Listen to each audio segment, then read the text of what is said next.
Carly Fiorina, thank you for taking the time to speak with us today. My pleasure. First off, I want to get your reaction to President Trump's reinstatement of the Mexico City policy. What does this signal to us so early on in his presidency? Well, I think it's a great signal. I think that this is a president who understands he made very real commitments to the pro-life community, and I think this is a strong message that he intends to follow through on those commitments. Not all pro-lifers voted for President Trump and have expressed concern that he could compromise the reputation of the pro-life movement. You're a pro-life woman. I imagine you've put a lot of thought to this. Can you share some of your thoughts on those concerns and where you stand today? Well, certainly I shared many people's concerns about nominee Trump and was quite public about those. On the other hand, as I told a pro-life group in the summer, here's our choice. Here was our choice, Hillary Clinton and Donald Trump. Donald Trump is a deal maker. He is someone that we can make a deal with. Hillary Clinton, we will never be able to make a deal with.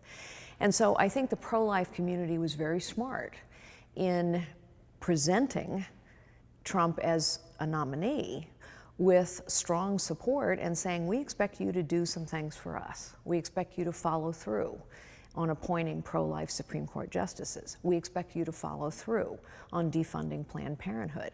And I expect that President Trump will follow through, as evidenced by his action through executive order. We knew exactly what we could expect from Hillary Clinton, and that is continued funding of Planned Parenthood, continued celebration of the abortion industry, and a continued pack of lies, frankly, about abortion and what its impact truly is on women and on their unborn children.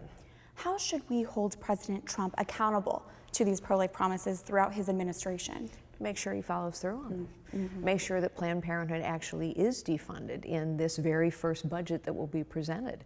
Make sure that the Pain Capable Unborn Child Protection Act is actually passed. Make sure that his Supreme Court Justice nominee or nominees are strongly pro-life and will sit that way and rule that way from this bench. When you exited the presidential race, you wrote in a statement that a feminist is a woman who lives the life she chooses and uses all her God-given gifts.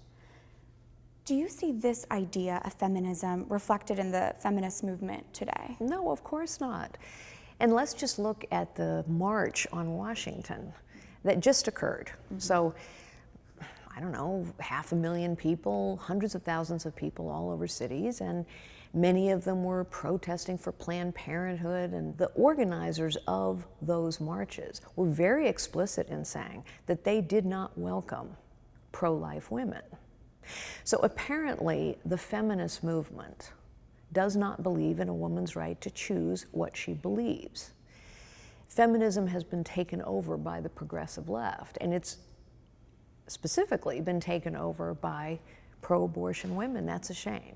Whereas femininity and being pro-life, being pro-woman and being pro-life should go well, of course, hand in hand. Because abortion is difficult and painful for women, unhealthy for women in many circumstances, not to mention for the unborn child.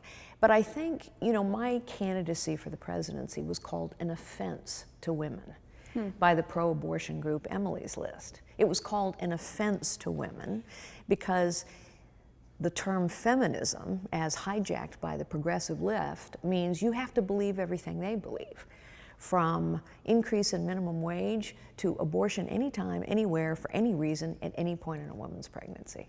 Carly Fiorina, thank you so much. You're welcome. Thanks for having me.